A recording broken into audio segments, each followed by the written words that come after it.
सत्यभामा ने कहा, हे प्रभु, आप तो सभी काल में व्यापक है और सभी काल आपके आगे एक समान है। फिर यह कार्तिक मास ही सभी मासों में श्रेष्ठ क्यों है? आप सब तिथियों में एकादशी और सभी मासों में कार्तिक मास को ही अपना प्रिय क्यों कहते हैं? इसका कारण बताइए।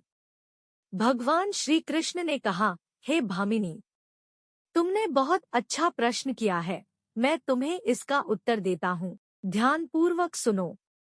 इसी प्रकार एक बार महाराज बेन के पुत्र राजा पृथु ने प्रश्न के उत्तर में देवर्षि नारद से प्रश्न किया था और जिसका उत्तर देते हुए नारद जी ने उसे कार्तिक मास की महिमा बताते हुए कहा, हे राजन, एक समय शंख नाम का एक राक्षस बहुत बलवान एवं अत्याचारी हो गया था।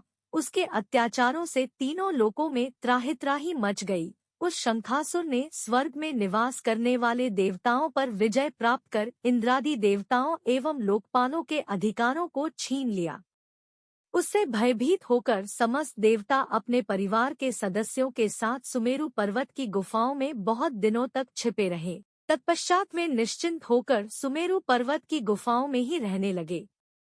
उधर जब शंखासुर को इस बात का पता चला कि देवता आनंद पूर्वक सुमेरु पर्वत की गुफाओं में निवास कर रहे हैं, तो उसने सोचा किसी कोई दिव्य शक्ति अवश्य है जिसके प्रभाव से अधिकारहीन यह देवता अभी भी बलवान है।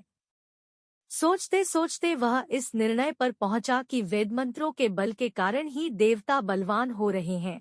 यदि इनसे वेद छीन लिए जाए तो वे बलहीन हो जाएंगे। सा विचार कर शंखासुर ब्रह्मा जी के सत्यलोक से शीघ्र ही वेदों को हर लाया।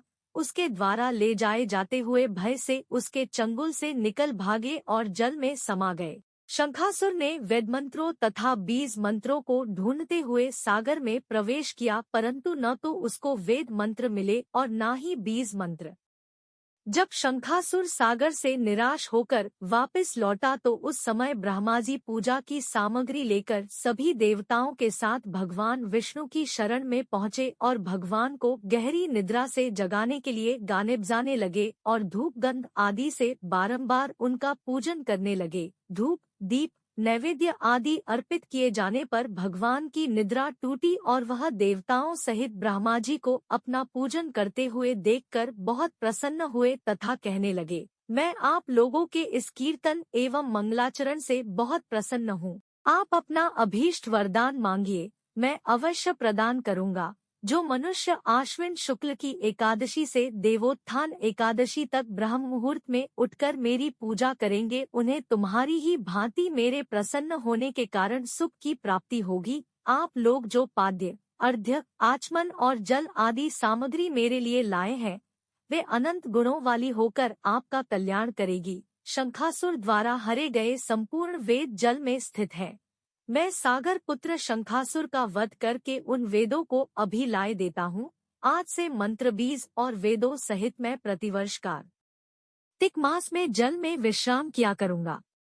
अब मैं मत्स्य का रूप धारण करके जल में जाता हूँ। तुम सब देवता भी मुनीश्वरों सहित मेरे साथ जल में आओ। इस कार्तिक मास में जो श्रेष्ठ मनुष्य प्रातः काल स्नान करते हैं, वे सब यज्ञ के अवभृत स्नान द्वारा भली भांति नहा लेते हैं। हे देवेंद्र, कार्तिक मास में व्रत करने वालों को सब प्रकार से धन, पुत्र पुत्री आदि देते रहना और उनकी सभी आपत्तियों से रक्षा करना। हे धनपति कुबेर, मेरी आज्ञा के अनुसार तुम उनके धन धान्य की वृद्धि करना, क्योंकि इस प्रकार का आचरण करने वाला मनुष्य मेरा रूप धारण करके जीवन मुक्त हो जाता है। जो मनुष्य जन्म से लेकर मृत्यु पर्यंत विधिपूर्वक इस उत्तम व्रत को करता है, वह आप लोगों का भी पूजनीय है। कार्तिक शुक्ल पक्ष की एकादशी तिथि को तुम लोगों ने मुझे जगाया है, इसलिए यह तिथि मेरे लिए अत्यंत प्रीतिदायिनी और माननीय है। हे देवताओं, यह दोनों व्रत नियम पूर्वक करने से मनुष्य मेरा सान्निध्य प्राप्त कर लेते हैं। इन व्रतों को करने से जो फल मिलता है, वह अन्य किसी व्रत से नहीं मिलता। अतः प्रत्येक मनुष्य को सुखी और निरोग रहने के लिए कार्तिक महात्म्य और एकादशी की कथा सुनते हुए उपर्युक्त नियमों का पालन करना चाहिए।